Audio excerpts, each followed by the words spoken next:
بال جبریل میں شمار ساقی نامہ کے آخری بند 7 کا مطالعہ کریں گے، جس میں اقبال نے خودی اور خودی کے اثرات کا ذکر کیا ہے۔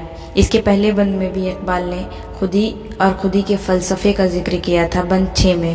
اس کی ویڈیو بھی چینل پر ڈالی جا چکی ہے، آپ جا کر چیک آؤٹ کر سکتے ہو۔ اور آنے والی ویڈیوز میں بھی خودی کا فلسفہ اور اقبال کے جذبات اور احساسات کا بیان کیا جائے گا۔ اقبال کا کلام اور ان کا فلسفہ آج کے یوتھ تک پہنچانے کی بہت ضرورت ہے۔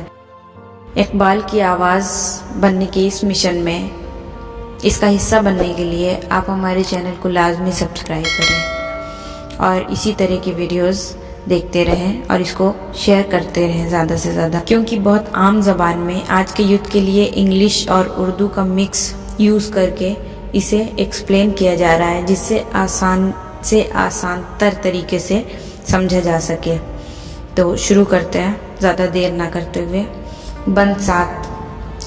خودی کے نگہباں کو ہے زہر ناب، وہ نا جس سے جاتی رہے اس کی آب، وہی نا ہے اس کے لیے ارجمند، رہے جس سے دنیا میں گردن بلند، فرو فال محمود سے درگزر، خودی نگہ رکھ ایازی نہ کر، وہی سجدہ ہے لائق اہتمام، کہ ہو جس سے ہر سجدہ تجھ پر حرام، یہ عالم یہ ہنگامہ رنگ و صوت، یہ عالم کہ ہے زیر فرمان موت، یہ عالم یہ بت خانہ چشم گوش، جہاں زندگی ہے فقط خورد و نوش، خودی کی ہے یہ منزل اولی، مسافر یہ تیرا نشیمن نہیں، تیری آگ اس خاکداں سے نہیں، جہاں تجھ سے ہے تو جہاں سے نہیں، بڑھے جائے کوہ گراں توڑ کر، طلسم زمان و مکاں توڑ کر، خودی شیر مولا جہاں اس کا صید، زمیں اس کی صید آسماں اس کا صید، جہاں اور بھی ہیں ابھی بے نمود، کہ خالی نہیں ہے ضمیر وجود، ہر ایک منتظر تیری الغار کا، تیری شوخی فکر و کردار کا، یہ ہے مقصد گردش روزگار، کہ تیری خودی تجھ پہ ہو آشکار، تو ہے فاتح عالم خوب و زشت، تجھے کیا بتاؤں تیری سرنوشت، حقیقت پہ ہے جامائے حرف تنگ، حقیقت ہے آئینہ گفتار زنگ، فروزاں ہے سینے میں شمع نفس، مگر تاب گفتار کہتی ہے بس، اگر یکسر موئے برتر پرم، فروغ تجلی بسوزت پرم۔ چلیے تشریحات شروع کرنے سے پہلے ایک بار اس کا پیٹرن سمجھ لیتے ہیں کہ کس نمونے سے اس ویڈیو کو ڈیزائن کیا گیا ہے۔ سب سے پہلے ایک شعر پڑھا جائے گا اور ساتھ ہی اس کے مشکل الفاظ کے معنی پڑھے جائیں گے۔ اس کے بعد اس شعر کی پوری تشریحات کی جائیں گی، ڈیپلی اس کو ایکسپلین کر کے، اسی طریقے سے سارے شعر کو سمجھایا جائے۔ خودی کے نگہباں کو ہے زہر ناب، وہ نا جس سے جاتی رہے اس کی آب، نگہباں سرپرست، ولی گارجین، زہر ناب زہر جیسی، نا روٹی رزق، آب پانی چمک یعنی عزت۔ علامہ اقبال صاحب نے اس بند کے اشعار میں فلسفہ خودی کے اوصاف و شناخت واضح کرنے کی کوشش کی ہے۔ اوصاف کوالٹی، شناخت آئیڈینٹیفیکیشن، اور بظاہر یہ موضوع ان کا پسندیدہ ہے، جس کے حوالے سے بے شمار اشعار اور نظمیں انہوں نے تخلیق کی ہیں۔ فرماتے ہیں کہ جذبہ خودی کو اوج کمال پر پہنچانے کے لیے، یعنی عروج تک لے جانے کے لیے، اس کا مقام بلند سے بلند تر کرنے کے لیے یہ لازم ہے کہ خودی کے تحفظ پروٹیکشن کا دعویٰ کرنے والا شخص رزق حلال سے خود کو آسودہ کرے، اپنے کاموں کو اپنے محنت اور ایمانداری سے انجام دے۔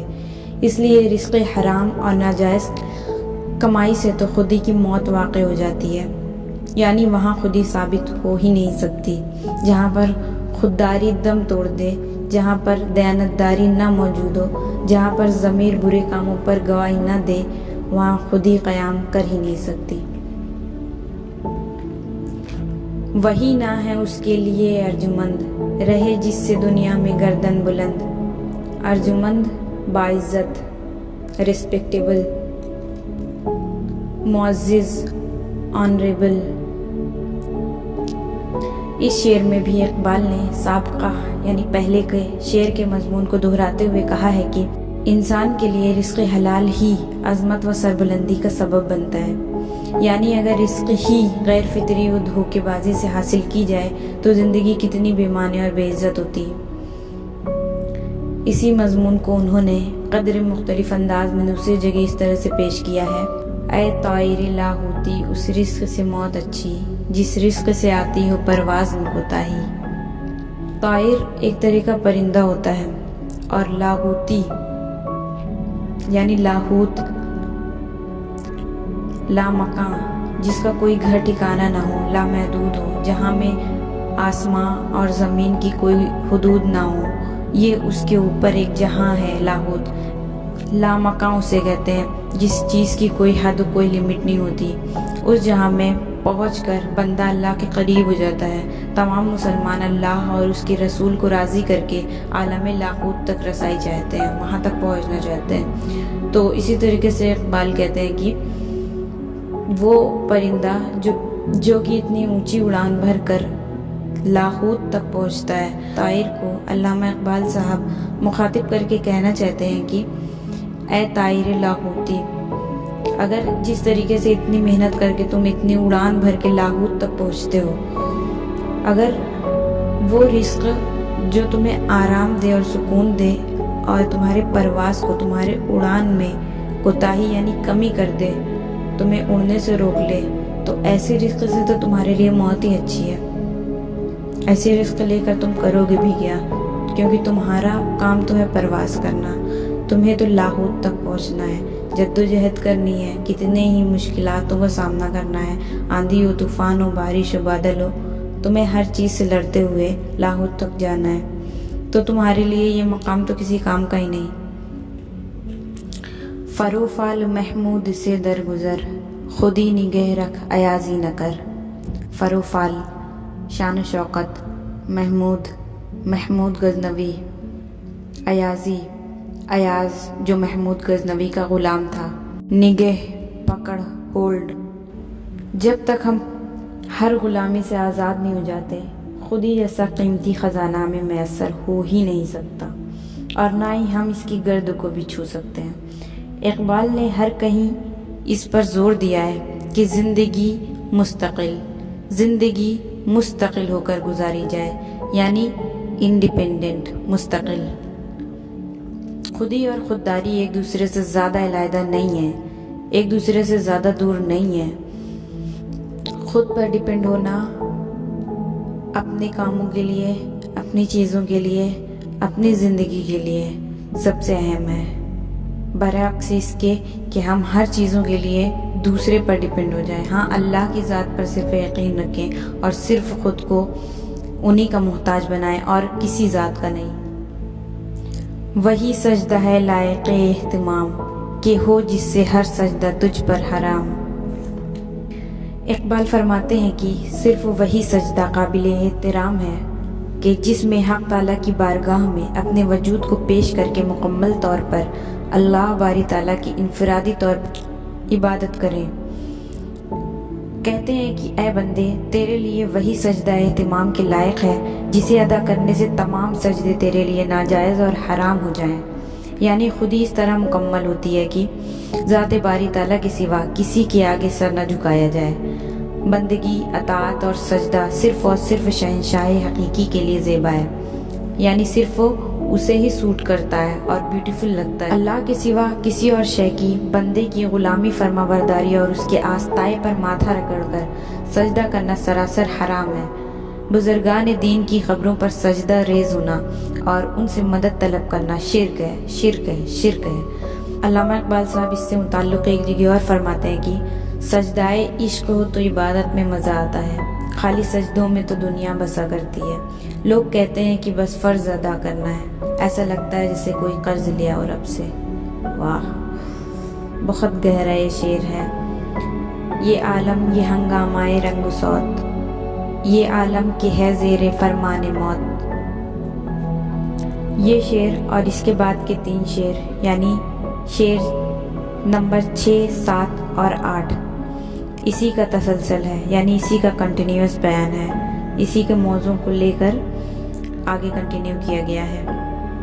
دنیا جو بظاہر رنگ و روشنی اور آوازوں کی یعنی موسیقی سے ہم آہنگ ہے، عملاً اس کا وجود فنا سے عبارت ہے، یعنی عبارت یعنی کہاوت، فریز، کوئی بول، کوئی تشبیہ دی جاتی ہے۔ فنا، اس دنیا کو فنا سے تشبیہ دی جاتی ہے، یعنی تمام حسن و رنگ کے باوجود بالآخر ہر شے کو فنا کی گھاٹ اترنا ہے۔ یہ عالم، یہ بت خانہ چشم گوش، جہاں زندگی ہے فقط خورد و نوش۔ چشم گوش آنکھ اور کان، خورد و نوش کھانا اور پینا۔ کہا گیا ہے کہ یہ دنیا تو وہ مقام ہے کہ جہاں کچھ کیا جائے اس کو سن لیا جائے، اور جس شے کا نظارہ ہو اس کو خاموشی کے ساتھ دیکھا جائے، کہ یہاں جو زندگی رواں دواں ہے وہ محض خورد و نوش یعنی کھانا پینا اور عیش و آرام کی زندگی بسر کرنا یہیں تک محدود نہیں، بلکہ اس کی محتاج بھی ہے، کیونکہ ذات انسان اس کا محتاج ہے، سروائیول کا، بغیر اس کے وہ جی ہی نہیں سکتا زندگی۔ اس کی بیسک نیڈز ہیں یہ، جن کو پوری کرنا ہی کرنا ہے، اس کی مجبوری ہے، جو کہ انسان کے جینے کے لیے مجبوراً ذریعہ ہے، اس کے علاوہ کوئی سیکنڈ چوائس ہے ہی نہیں۔ خودی کی ہے یہ منزل اولی، مسافر یہ تیرا نشیمن نہیں، نشیمن گھر ٹھکانہ۔ یہ دنیا تو بلا شک و شبہ جذبہ خودی کی پہلی منزل ہے، اور اگر یہ کہا جائے تو بے معنی نہ بات ہوگی کہ یہاں تو انسان ہر وقت مسافرت میں ہے، سفر میں ہے، اس کا کوئی مستقل گھر اور ٹھکانہ نہیں ہے، کیونکہ یہ دنیا فنا ہو جانے والی ہے اور دنیا کی ہر چیز، ہر مخلوق ختم ہو جانے والا ہے، اس لیے ہم سب مسافر ہی ہیں۔ تیری یاد اس خاکداں سے نہیں، جہاں تجھ سے ہے تو جہاں سے نہیں۔ خاکداں یعنی دنیا۔ اے زمینی باشندے، کہ تجھ میں جو حرارت ہے وہ اس دنیا کی خاک کی شکر گزاری نہیں ہے، بلکہ خالق کل نے تو یہ جہاں تیرے لیے ہی تخلیق کیا ہے، اور تو کسی مرحلے یعنی اسٹیج، کسی بھی مقام پر اس کا منحصر نہیں یعنی ڈیپینڈنٹ۔ صاف لفظوں میں ہم کسی اور شے کے محتاج نہیں ہیں، سارے کے سارا نظام جو خداوند تعالیٰ نے بنایا ہے وہ خالق ذات ہمیں رزق دینے والا ہے، اور ہم صرف اسی کے محتاج ہیں اور کسی شے کے نہیں۔ بڑھے جائے کوہ گراں توڑ کر، تلس میں زماں و مکاں توڑ کر۔ کوہ گراں بھاری پہاڑ، لہٰذا تیرے لیے یہ امر فیکٹ ناقابل برداشت ہے کہ اپنے وجود کو زندہ برقرار رکھنے کی راہ میں حامل تمام پابندیوں کو توڑ کر اپنی منزل تک رسائی کے لیے آگے بڑھتا جا، اور زمان و مکان کے طلسم کو توڑ کر اپنی خودی کو اوج کمال تک لے جا۔ اسے جتنا بلند کرے گا تیری شخصیت میں اتنی ہی بلندی و خوشنودی پیدا ہوتی جائے گی۔ خودی شیر مولا، جہاں اس کا سید، زمین اس کی سید، آسماں اس کا سید۔ شیر مولا حضرت محمد صلی اللہ علیہ وسلم، سید شکاری۔ خودی تو خدائے ذوالجلال کے تخلیق کر وہ ایسے شیر کے مانند ہے جس کا شکار یہ تمام تر عالم رنگ و بو ہے۔ اس شیر کی گرفت تو زمین و آسمان دونوں پر ہے۔ مراد یہ ہے کہ جس نے اپنے خودی کو عروج پر پہنچا دیا، اس نے کل کائنات کو تسخیر کر لیا، یعنی جیت لیا، ون کر لیا، فتح کر لیا۔ پھر یہ کائنات اس کے لیے ایک سیراب کے مانند ہے، پھر یہ اس میں ہوتا تو ہے لیکن اس کی اصل حقیقت سے ہم آشنا ہوتا ہے۔ اسی لیے تو علامہ نے کہا ہے، خودی کو کر بلند اتنا کہ ہر تدبیر سے پہلے خدا بندے سے خود پوچھے، بتا تیری رضا کیا ہے۔ یہ شعر تو تقریباً ہر کسی نے سنا ہوگا، لیکن اس کے اصل تک پہنچنا ہر کسی کے بس کی بات نہیں، کیونکہ اس میں خودی لفظ کا اپنا ایک الگ ہی وزن ہے جس کو ہر کوئی سمجھ نہیں سکتا ہے۔ سمجھ تو ہر کوئی سکتا ہے شاید، لیکن محسوس ہر کوئی نہیں کر سکتا ہے، کیونکہ خودی کو جس نے پا لیا وہی خودی کو جان سکتا ہے اور سمجھ سکتا ہے اور سمجھا بھی سکتا ہے۔ جہاں اور بھی ہیں ابھی بے نمود، کہ خالی نہیں ہے ضمیر وجود۔ بے نمود، فیس لیس، پوشیدہ۔ یہ بھی جان لیں کہ اس جہان فانی کے علاوہ جہاں اور بھی ہیں جو ابھی تک ہماری بصیرت کی گرفت میں نہیں آ سکے ہیں، ہماری نظر میں نہیں آ سکے ہیں، ہمارے پہنچ سے باہر ہیں، اس بات کا ذکر اقبال نے اپنے کلام میں بار بار کیا ہے، ستاروں سے آگے جہاں اور بھی ہیں، ابھی عشق کے امتحان اور بھی ہیں۔ وہ اس لیے یہ بات بار بار بتلانا چاہتے ہیں کیونکہ وجود کے ضمیر کا خالی رہنا ممکن نہیں، یہ ایسا ہی ہے کہ بنا پانی کے بادل۔ اس لیے ہمیں خود ہی کو معراج کمال تک پہنچانا ہے، اس کی تلاش میں نکلنا، پھر اسے تراشنا، اور یقین جانیں اسے ہم جتنا پہچانتے جائیں گے اتنا ہی ہم خود سے قریب ہو جائیں گے۔ اگر وہ خود ہی اپنی تکمیل تک پہنچ جائے، یعنی اپنے اختتام کو پہنچ جائے، اپنی اینڈنگ پوائنٹ تک پہنچ جائے جہاں اس کی کوئی صورت پوشیدہ نہ رہ جائے، ہم سے اس کا کوئی بھی راز پوشیدہ نہ رہ جائے، تو ہر اندیکھی دنیا آنکھوں کے سامنے آشکار ہو جائے، نظر آ جائے۔ یہ کائنات ابھی نا تمام ہے شاید کہ آ رہی ہے دمادم صدائے کچھ، ہر ایک منتظر تیری یلغار کا، تیری شوخی فکر و کردار کا۔ یلغار حملہ، شاید یہ امر خلاف حقیقت نہ ہو کہ ان بے نمود یعنی بغیر چہرے والے اور نظر نہ آنے والے جہانوں میں سے ہر ایک تیری یورش یعنی حملہ اٹیک اور تیرے دانش یعنی علم و تعلیم سے جو کام لیا جائے اور تیری سیرت کا منتظر ہے۔ اخلاق اور سیرت پر اقبال نے بہت زور دیا ہے۔ انسان کی ذات، اس کی طبیعت و فطرت ہی وہ آئینہ ہے جو خود ہی کے ہونے یا نہ ہونے کا ثبوت ہوتا ہے۔ یعنی اے بندے، ابھی تجھے متعدد دنیا میں بے شمار دنیا فتح کرنی ہے۔ یہ ہے مقصد گردش روزگار کہ تیری خودی تجھ پہ ہو آشکار۔ گردش روزگار کا معنی ہے سرکولیشن آف ٹائم، جس طریقے سے وقت گردش کرتا ہے دن اور رات میں، جس طرح سے تغیرات موسموں کا رد و بدل مینس کلائمیٹ چینج ہوتا ہے، کبھی گرمی، کبھی اس قدر سرد موسم، کبھی ابر و باران یعنی کلاؤڈی ساون کے موسم، کبھی موسم گل تو کبھی موسم خزاں، اور ادھر طلوع و غروب آفتاب۔ اور اس پوری کائنات میں ہزاروں اجرام فلکی مینس ایسٹرونومیکل پلانٹ جسے تارا منڈل بھی کہتے ہیں، جس میں اربوں سیارے گردش کرتے ہیں۔ اقبال ہمیں یہ بتانا چاہتے ہیں کہ اس کل کائنات کے نظامات کو پورے طریقے سے جاننے اور سمجھنے کے بعد ہماری مخفی خودی یعنی پوشیدہ خودی انڈسکورڈ سیلف میں بھی محرک ہو سکے، جاگ سکے، جس طرح سے کوئی مشین ایکٹیویٹ ہوتی ہے۔ ہو سکتا ہے کہ ہم اس علم کے ذریعے اپنی صلاحیتوں، قوتوں سے آگاہ ہو کر اپنا مقام حاصل کر سکیں۔ تو ہے فاتح عالم خوب و زشت، تجھے کیا بتاؤں تیری سرنوشت۔ خوب و زشت اچھا برا، سرنوشت داستاں۔ اے بندے، میں تجھے کیا بتاؤں کہ تیری تقدیر میں کیا لکھا ہے۔ تو اچھی اور بری ہر قسم کی چیزوں پر فتح پانے والا ہے۔ تو خلیف اللہ علی الارض ہے۔ اس کا مطلب سمجھتے ہیں؟ خلیف اللہ علی الارض مانے زمین پر خدا کا جانشین، گاڈ سکسیسر آن ارتھ، اللہ کا بھیجا ہوا وارث جو خدا کا جانشین بن کر ان کے راستے میں خود کو صرف کرے، جس کا مقصد اللہ اور اس کی تخلیق کو سمجھنا اور اس کے بتائے راستوں کی پیروی کرنا اور اسے آگے تک لے جانا۔ اس لیے تو اشرف المخلوقات ہے، یعنی مخلوقات میں سب سے افضل، مینس نوبلسٹ آف آل کریچرز۔ اور یہ برحق ہے کیونکہ دنیا کی اور کسی شے کے پاس یہ نایاب تحفہ خودی حاصل نہیں ہے۔ کسی بھی مخلوق کے پاس ذہنی عمل کرنے کی قوت نہیں ہے اور نہ ہی اپنے رب کی عبادت کا مزہ ہے۔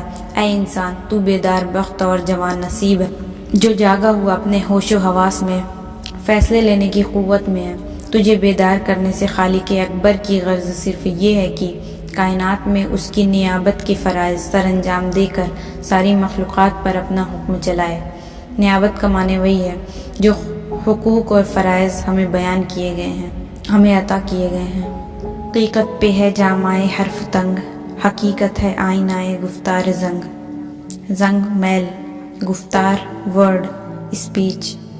دراصل حقیقت پر قول و بیاں کا جامہ یعنی لباس تنگ ہے، چڑھا ہوا ہے، گویا حقیقت آئینے کے مانند ہے اور گفتگو اس کا زنگ، مرچا، جو لگ جانے کے بعد اصل چہرہ صاف نظر نہیں آتا، اور حقیقت آئینہ ہے جو ہمیں ہو بہو نظر آتا ہے آئینے میں، لیکن زنگ لگنے کے بعد اس میں ہم اپنی شکل صاف نہیں دیکھ سکتے۔ اقبال کہتے ہیں کہ اے انسان، تیری حقیقت الفاظ میں بیان کرنا ممکن نہیں ہے، کیونکہ حقیقت غیر مادی ہے، فزیکل نہیں ہے، نظر نہیں آتی ہے حقیقت، اور الفاظ مادی ہے جسے سنا جا سکتا ہے، سمجھا جا سکتا ہے، فزیکل ہے، پر حقیقت پردے کے پیچھے رہ جاتی ہے۔ مادی چیزیں غیر مادی چیزوں کا مفہوم اور مقاصد ادا کر سکتی ہے کیا؟ سوچیں، بس یہی وجہ ہے کہ الفاظ تیری حقیقت کی صراحت یعنی کلیئرٹی نہیں کر سکتے۔ الفاظ میں الجھ جانے سے حقیقت نہیں مل سکتی ہے۔ الفاظ کبھی بھی حقیقت کو بیان نہیں کر سکتا ہے۔ جو حقیقت ہوتی ہے، الفاظ اس میں کچھ نہ کچھ ملاوٹ شامل کر دیتا ہے۔ فروزاں ہے سینے میں شمع نفس، مگر تاب گفتار کہتی ہے بس۔